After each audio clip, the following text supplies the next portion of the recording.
Capital TV देख रहे हैं आप। मैं हूं आपके साथ पूजा। ब्रेकिंग नाउ में बड़ी खबर ज्ञानवापी मस्जिद से जुड़ी हुई आपको बता रहे हैं। ज्ञानवापी मसले को लेकर लंबी सुनवाई हुई और आज फैसले की घड़ी थी और कोर्ट ने अपना फैसला सुना दिया है। हिंदू पक्ष की बड़ी जीत हुई है। लगातार कई दिनों तक इस बात को लेकर चर्चा हुई कि ये पूरा केस सुनने लायक है या नहीं, तो कोर्ट ने स्वीकार कर लिया है। तो हिंदू पक्ष की बड़ी जीत। इस बड़ी अपडेट के साथ मेरे साथ न्यूज रूम से जुड़े हुए हैं कैपिटल टीवी के editor in chief doctor Manish Kumar. सोमवार का दिन, इससे अच्छी बात क्या हो सकती है? देखिए, करोड़ों हिंदुओं को, भोलेनाथ के भक्तों को आज जश्न मनाना चाहिए कि आज सत्य की विजय हुई है और सत्य ही शिव है। तो और इससे बड़ी बात क्या होगी? क्या हुआ कोर्ट के अंदर? कोर्ट के अंदर आज जो फैसला होना था, ये केस के ऊपर फैसला नहीं है। केस ये सुनने लायक है या नहीं, मेंटेनेबिलिटी का सवाल था। मुस्लिम पक्ष को ये आपत्ति थी कि ये जो वाराणसी कोर्ट में जो चीज़ें हो रही है वो गैर कानूनी है। कोर्ट के पास ये अधिकार ही नहीं है कि आप ये ज्ञानवापी परिसर के केस को टेकअप कर सके, क्योंकि कई सारी दलीलें मुस्लिम पक्ष की तरफ से दी गई। और मैं आपको बता दूं कि हिंदुओं को, भोलेनाथ के भक्तों को आज इसलिए भी सेलिब्रेट करना चाहिए क्योंकि आज का ये जो फैसला है ये इतना ऐतिहासिक है कि आज आप ये मान लें कि एक विशाल उस ज्ञानवापी परिसर में भोलेनाथ का एक विशाल मंदिर बनने की प्रक्रिया आज से शुरू हो गई। कोर्ट की तरफ से जो आज कहा गया कि ये मसला सुनने लायक है, क्या आपत्ति थी? आपत्ति 3-4 थी। एक तो 5 महिलाएं इस चीज़ को लेकर के गईं कि ज्ञानवापी के अंदर श्रृंगार गौरी का जो मंदिर है उसमें हमें पूजा पाठ करने की अनुमति दी जाए। और जैसे ही ये मसला वहाँ पहुँचा तो मुस्लिम पक्ष वहाँ आपत्ति दर्ज कराता है। ये कहता है कि चूँकि एक कानून 1991 का है, places of worship act special provision, उसके तहत इसके जो मूल रूप को बदला नहीं जा सकता और इसलिए इसकी सुनवाई नहीं होनी चाहिए। अब ये मसला इसलिए आगे बढ़ा क्योंकि वाराणसी कोर्ट ने ये कह दिया कि पहले ये तय हो कि उसके अंदर क्या है। अब उसके अंदर वीडियोग्राफी हो गई, फोटोज़ आ गए। अब उसका जो सर्वे हुआ तो मसला सुप्रीम कोर्ट पहुंच गया। सुप्रीम कोर्ट पे जाकर के वही मुस्लिम पक्ष ने ये कहा कि 1991 का जो कानून जो कांग्रेस पार्टी ने बनाया था उसके तहत इसके ऊपर जो बनारस कोर्ट में चल रहा है वो नहीं होनी चाहिए। सुप्रीम कोर्ट ने कहा कि जो कुछ चल रहा है वो वहीं चलेगा, आप वापस वहीं जाइए। और सुप्रीम कोर्ट के आदेश पे बाकायदा बनारस के कोर्ट को ये कहा गया कि सबसे पहले आप ये तय करें कि ये केस मेंटेनेबल है या नहीं, सुनने योग्य है या नहीं। और उसी के ऊपर जिरह होते होते आज ये फैसला हुआ कि ये मसला सुनने लायक है। अब इसके ऊपर सुनवाई होगी। अब जो सर्वे, जो तस्वीरें, वो जो साक्ष्य वहाँ से निकले हैं अब कोर्ट के अंदर पेश किया जाएगा। लेकिन मुस्लिम पक्ष ने इस दौरान जो जो दलीलें दी और जो दलीलों को कोर्ट ने रिजेक्ट किया, उसी के आधार पे मैं ये कह सकता हूँ कि अब वहाँ पे जिस तरह से अयोध्या के अंदर श्री राम जन्मभूमि मंदिर का निर्माण हो रहा है, उसी तरीके से अब काशी में भी एक भव्य परिसर के अंदर, इस ज्ञानवापी परिसर के अंदर जो ओरिजिनल जहाँ पे शिवलिंग मिला है वहाँ पे एक ज्योतिर्लिंग के बहुत विशाल मंदिर का निर्माण होने का आज समझ लीजिए प्रक्रिया शुरू हो गई। तो कोर्ट ने साफ कर दिया है कि मामला गंभीर है, मामला सुनने लायक है, पर अब अगली सुनवाई 22 सितंबर को होनी है। अब आगे का प्रोसेस क्या होगा? देखिए, आगे का प्रोसेस तो ये होगा कि आप ये समझिए कि आज फैसला होना था। मुस्लिम पक्ष के एक जो वकील थे यादव जी, उनका देहांत हो गया, वो नहीं रहे, तो दूसरे वकील आए, शमीम अहमद नाम है उनका। आज फैसला जब आना था वो कोर्ट तक नहीं आए। मतलब ये पहले ही उन्होंने हार मान लिया था कि उनकी दलीलों में कोई दम नहीं है। बाकी मुस्लिम पक्ष पहुंचे भी तो काफी देरी से पहुंचे। अब बाकी जो लोग पहुंचे भी तो वो देर से पहुंचे। लेकिन ये समझना जरूरी है कि क्या क्या दलीलें दी गई और क्यों ये दलीलें आगे चलकर मुस्लिम पक्ष के लिए एक बहुत बड़ा प्रॉब्लम होने वाला है।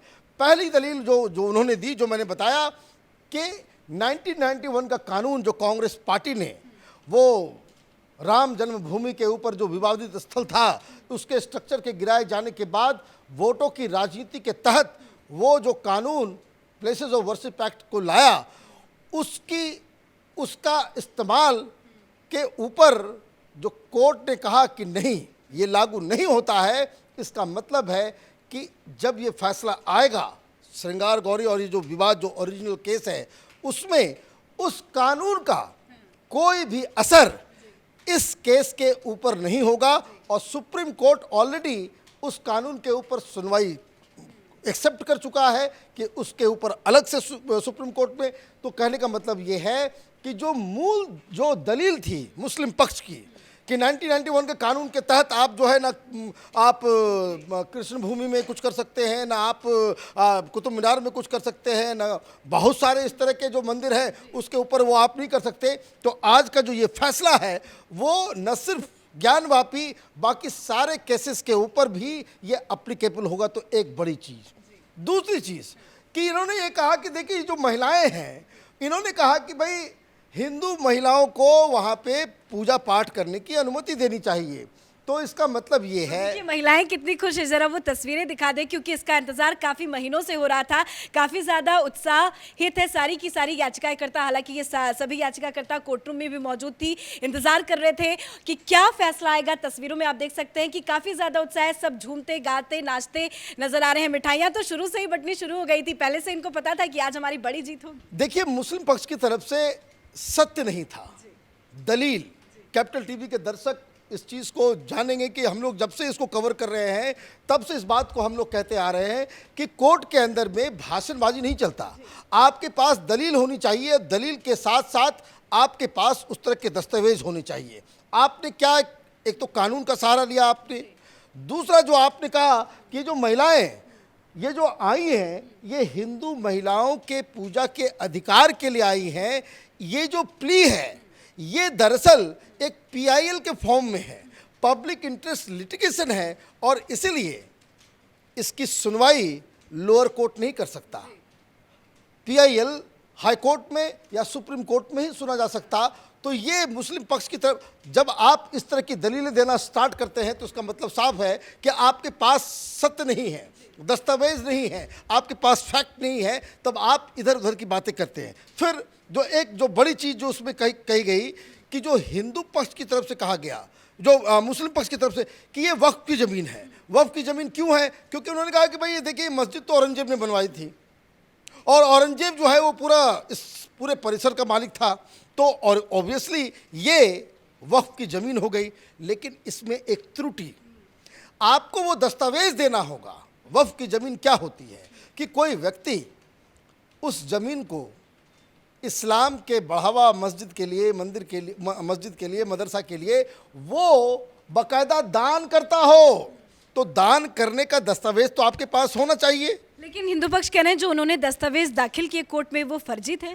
जी हाँ, यही बात कि ये जो मुस्लिम पक्ष की तरफ से, देखिए आपने क्या कह दिया कि भाई वो औरंगजेब तो पूरे हिंदुस्तान का राजा था, तो उसकी संपत्ति हुई, तो मुसलमान की संपत्ति है तो मुसलमान की संपत्ति हो जाएगी। तो ये इस तरह की बातों से कोर्ट में फैसले नहीं होते हैं। जबकि हिंदू पक्ष की तरफ से ओरिजिनल कोर्ट के डॉक्यूमेंट्स दिखाए गए जिसमें वक्फ की ज़मीन नहीं मानी गई। ये अंग्रेज़ों के दौरान, सुनवाई के दौरान कोर्ट्स के 2 इस तरह के फैसले हिंदू पक्ष की तरफ से पेश किए गए। तो ये तय हो गया कि ये वक्फ की ज़मीन नहीं है।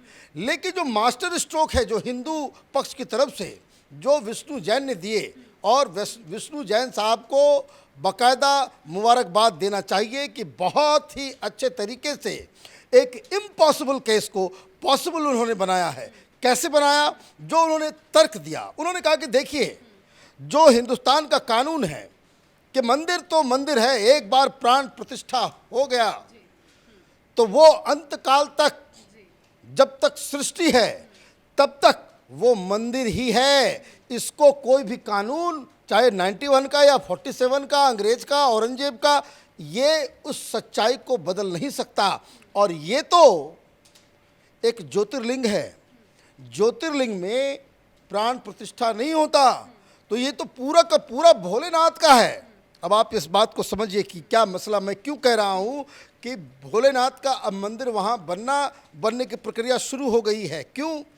क्योंकि हिंदुओं के कानून के मुताबिक जिस तरीके से राम जन्मभूमि में जो फैसला लिया गया, तो उसमें एक पक्ष कौन थे? रामलल्ला। रामलल्ला एक पक्ष थे। क्यों? आपने रामलला का जिक्र किया तो एक चीज याद आ गई कि आज ही एक बड़ा फैसला भी आया है कि मकर संक्रांति के दिन रामलला को वहां विराजमान कराया। बिल्कुल बिल्कुल, ये एक के बाद एक जो है, जो अच्छी अच्छी खबर आ रही है, तो वो रामलला एक वो पार्टी बन गए। क्यों? क्योंकि उनका मालिकाना हक है। आज के फैसले के बाद से भोलेनाथ उस श्रृंगार गौरी ज्ञानवापी परिसर के मालिकाना हक एक वो पार्टी बन गए, क्योंकि अब वहाँ पे मंदिर है, और मंदिर है तो उसका मालिक भी होगा। और जो हिंदुस्तान का कानून है उस मुताबिक जिस भी भगवान की वहाँ पे मूर्ति है या मंदिर है, उसके बाल रूप को, भोलेनाथ के बाल रूप को आज से यहाँ पे उनको मालिकाना हक देने की प्रक्रिया शुरू हो गई है। जल्दी से एक चीज आपसे समझना चाहेंगे, हालांकि ये पूरा ज्ञानवापी परिसर के अंदर मौजूद श्रृंगार गौरी का ये मसला था। परिसर को लेकर जो लड़ाई चल रही है, मुस्लिम पक्ष की तरफ से जो दलीलें दी जा रही है, अब आगे भी लंबी सुनवाई होगी। हालांकि कोर्ट ने तो आज कह दिया कि मामला सुनने हो गया। क्या आगे चल के पूरे परिसर को लेकर कोई बवाल देखने को मिल सकता है क्या? ये पूरे परिसर को लेकर के ही बवाल, ये जो है उस पर फैसला आना है। क्योंकि अब ना, अभी तक तो जो वीडियोग्राफी हुई, तस्वीरें ली गई, वो it did not come into play. अभी तो सिर्फ इस बात की जिरा हो रही थी, इस पे ही दलील चला है भाई ये सुनने लायक है या नहीं। अब कोर्ट ने कह दिया भाई ये सुनने लायक है। अब कोर्ट ये पूछेगी हिंदू पक्ष से कि अब बताओ कि वहाँ पे मंदिर था, बिल्कुल सबूत है, फोटो वीडियो। अब ये फोटोग्राफी दिखाया जाएगा। मुस्लिम पक्ष से पूछा जाएगा कि भाई ये बताओ कि किस मस्जिद के अंदर शिवलिंग पाया जाता है, किस मस्जिद के अंदर त्रिशूल के निशान होते हैं, किस मस्जिद के अंदर वहाँ पे हिंदू देवी देवताओं के प्रतीक चिन्ह नजर आते हैं, किस मस्जिद के अंदर ओम लिखा हुआ होता है, ये तो बताओ। अब मुस्लिम पक्ष के पास इसका जवाब नहीं होगा, और अगर जवाब होता तो वो इस कानूनी दांवपेच पे जाते ही नहीं कि ये मेंटेनेबल है या नहीं है। वो सीधे कहते कि ये है दस्तावेज, ये है मस्जिद के दस्तावेज, ये है वक्फ का दस्तावेज, ये यहाँ पे कभी कोई मंदिर ही नहीं था, ये वो साबित करते। लेकिन वो उन्होंने रूट लिया अलग। अब क्या होगा? कुछ नहीं होना है। देखिए खबर आ रही है कि याचिकाकर्ता जो है, हिंदू याचिकाकर्ता, ये कह रहे हैं कि हम कार्बन डेटिंग की मांग करेंगे। कार्बन डेटिंग की मांग करेंगे मतलब ये औरंगजेब की पैदाइश नहीं हुई होगी, बाबर पैदा नहीं हुआ होगा, उससे पहले के प्रतीक चिन्ह यहाँ पे मिल जाएंगे। ये एक पौराणिक मंदिर है, और इसीलिए ये तो मैं कह रहा हूँ कि ये ओपन एंड शट केस बनेगा, और दूध का दूध, पानी का पानी निकलेगा। औरंगजेब के द्वारा किए गए कुकृत्य का, इसको कह सकते हैं, हिस्ट्री को करेक्ट किया जाएगा। जहाँ पे भोलेनाथ विराजमान थे इतिहास में, वही भविष्य में वहाँ पे मालिक की तरह बैठेंगे। तो आज से ज्ञानवापी मस्जिद नहीं मंदिर कहें हम लोग। वो बिल्कुल मंदिर ही है। ज्ञानवापी कभी मस्जिद का नाम हो सकता है, मस्जिद का नाम कभी ज्ञानवापी हो सकता है? ये तो शुरू नाम से ही मालूम चल रहा है ये गड़बड़ है। और जब आपके पास औरंगजेब के ज़माने के रिकॉर्ड्स हैं, औरंगजेब के कोर्ट्स के ऑर्डर्स हैं, जब ये खुद ये कह रहे हैं कि औरंगजेब ने यहाँ पे बनाई थी मस्जिद, तो इसका मतलब साफ है कि मंदिर को तोड़ के वहाँ बनाया गया।